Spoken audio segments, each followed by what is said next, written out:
भज गोविंदा भज गोविंदा भज गोविंदा।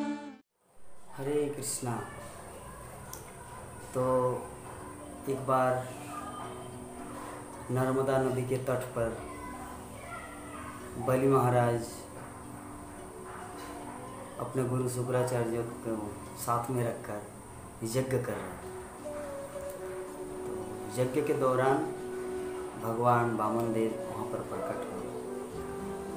प्रकट हुआ और वामन देव बलि के पास आया और बलि को महिमान्वित करने लगा कि आपका जो पूर्वज प्रहलाद महाराज और उससे भी परे आपका जो वंश इतना महिमान्वित वंश है कि उनके दरबार में जो भी आए थे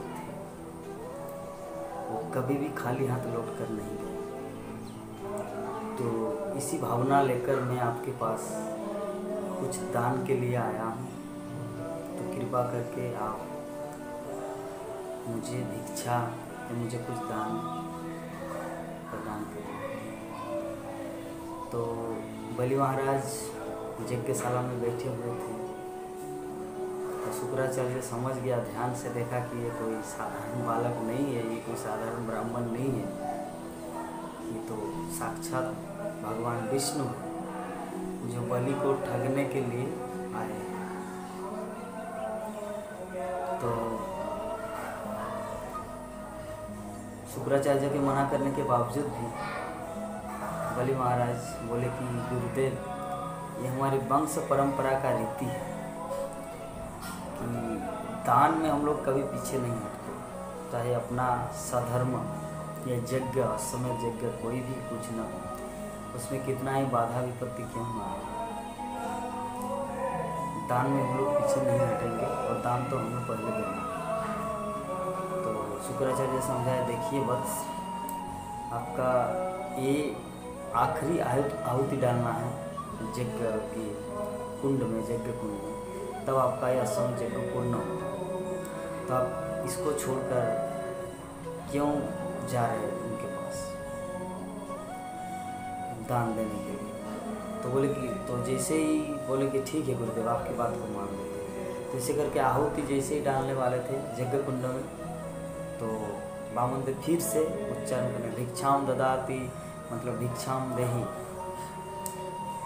तो बलि महाराज पूरी तरह से गदगद हो गए, बोले कि नहीं, मेरा तो पहला कर्तव्य हुआ, मुझे वो इच्छा पालन करना, उनकी उसकी जो जिस भावना से यहाँ पर आए हैं उनकी इच्छा को पूरा करना।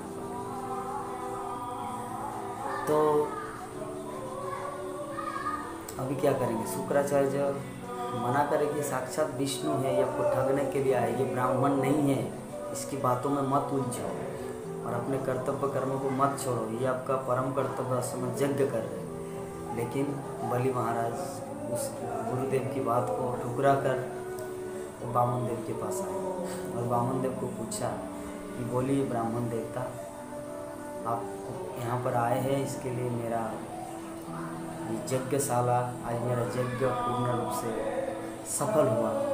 तो बताइए आपको क्या चाहिए? धन, रत्न, मणि, माणिक्य, ब्राह्मण, पुत्री, अगर शादी करना है तो विभिन्न प्रकार का हाथी, घोड़ा, पालकी, जो भी चाहिए आप बताइए। तो तब वामन देव बलि महाराज को बोला कि नहीं महाराज, अपने से जितना ज़रूरत होता है व्यक्ति विशेष का, उससे अधिक मांगना ये ब्राह्मण का धर्म नहीं है और ये मनुष्य का भी धर्म नहीं है, ये पाप है। इसीलिए मेरा जितना ज़रूरत है उसी उम्मीद को लेकर मैं आपके पास आया हूँ। मुझे सिर्फ 3 पाद विभूति चाहिए, 3 पाद भूमि, मेरे चरणों में, मेरे पैरों में जितना मेजरमेंट है, माप है, उसके अनुसार मैं 3 पद आपसे भूमि की याचना करता हूँ। तो बलि महाराज बहुत ही हंस दिए, बोले कि आप पंडित की तरह बात तो कर रहे हैं, लेकिन सच्चाई है कि आपका वास्तविक ज्ञान नहीं है, अनुभव नहीं है कि अरे जो बलि के पास जो भी एक बार मांगने आता है ना, तो उनको तो ये फीलिंग होना चाहिए कि उनको भविष्य में कभी किसी के पास और हाथ फैलाने की ज़रूरत नहीं। बलि महाराज उसको इतना कुछ दे दे, लेकिन आप मांगे तो ओनली 3 पात विभूति। क्या तो ऐसी भावना लेकर बलि महाराज उनको ठीक बोलने लगा। तब बामन देव बोले, तो आपका क्या राय है? मैंने तो सुना था कि आपके वंश में कभी ये क्वेश्चन नहीं करता, ये प्रश्न नहीं करता कि कौन क्या मांग रहे और कौन मांग रहे, वो तो सीधा दे देता है। तो बलि महाराज बोले कि नहीं ब्राह्मण देव, मेरा अभिप्राय ये नहीं है कि मैं आपको वो नहीं दूंगा। मेरा अभिप्राय ये है कि आप मांगे तो इतना कम क्यों, आपको तो ज़्यादा करके मांगना चाहिए ताकि भविष्य में आपको कहीं पर कुछ हाथ फैलाना न पड़े, ये मैं बोलना चाहता।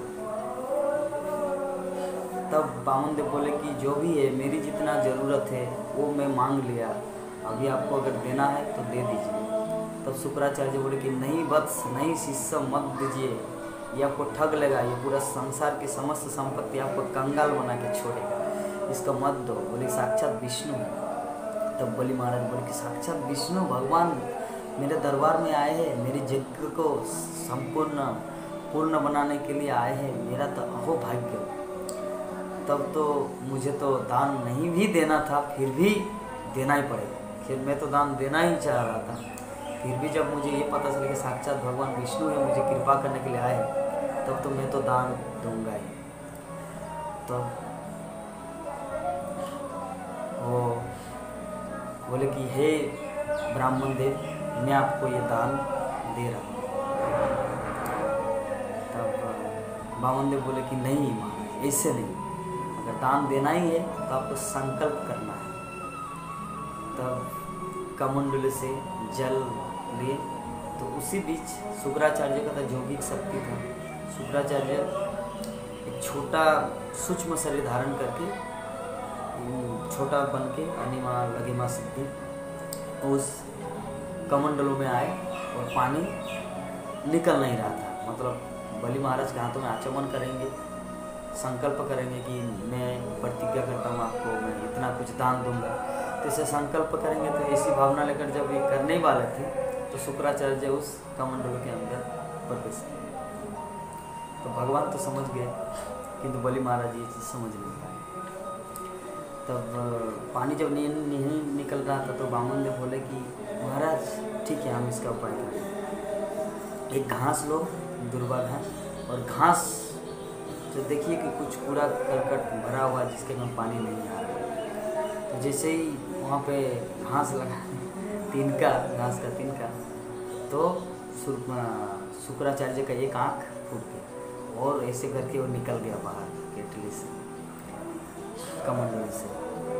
फिर उनको पता चला, ओ मतलब मैं भगवान मेरे पास आए हैं, मैं भगवान का भक्त हूँ, और ऐसी परिस्थिति में वो भगवान और भक्त, विष्णु और विष्णु भक्त, इन दोनों के बीच में जो रुकावट है वो है हमारे शुक्राचार्य गुरुदेव। गुरुदेव का अर्थ क्या है?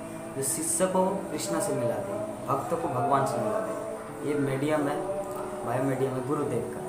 लेकिन वो किस तरह का गुरुदेव? जो विष्णु से उनके भक्त को अलग करता है, तो ये गुरु नहीं है, सदगुरु नहीं है। तब बलि महाराज शुक्राचार्य को त्याग दिया, बोले कि आप मेरे गुरु नहीं, ऐसे कुछ बोला नहीं, वो त्याग दिया मन में। और गुरुदेव की वो बात को छोड़कर वो भगवान विष्णु को सब कुछ देने के लिए संकल्प कर लिया। बोले कि मैं आपको 3 पात विभूति देने का, 3 पात भूमि देने का संकल्प करता। तब वामन देव पहला चरणों में पूरे पृथ्वी और आकाश को, धरती और पाताल को नाप लिया, पहला चरण, पहला पग में। दूसरा पग जब उठाया तो दूसरा पग में संपूर्ण ब्रह्मांड आकाश गंगा को माप लिया। तो अभी तो और कुछ शेष बाकी नहीं रह गया, स्वर्ग मर्त्य पाताल समुद्र सब कुछ, तो जितना संपत्ति बलि महाराज का था वो भगवान को अर्पण कर दिया। अब तो उनके पास कुछ नहीं है तो क्या देंगे?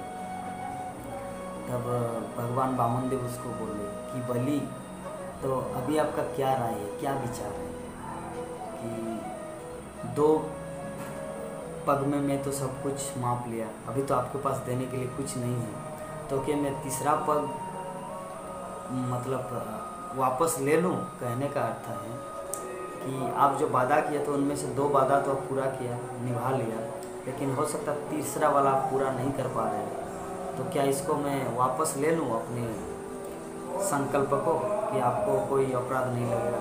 बोले नहीं, मैंने वादा किया आपको कि आपको दूंगा, तो हे प्रभु मेरे पास अभी भी एक संपत्ति है। खैर सब कुछ भगवान की देन है, मेरा शरीर भी भगवान की देन है, लेकिन फिर भी अभी ये मेरे अंडर में है, ये मेरी संपत्ति है, तो मैं अपने शरीर मानस देह वह जो कुछ हूँ, अब मैं सब कुछ, अब आपका जो तीसरा पद है मेरे मस्तक पर रखकर मुझे कृतार्थ। जब ऐसे बोले बलि महाराज, तब वामन देव अपना बायां पग चरण कमल बलि महाराज के मस्तक पे डाला। जैसे बलि महाराज के मस्तक में दिया तो बलि महाराज को पाताल लोक का राजा बना। उसी पाताल लोक में भगवान वामन देव उपेंद्र के रूप में उनका बलि महाराज का छोटा भाई बन के रह गए। तो ये तो भगवान कृष्ण की लीला है। हरे कृष्ण।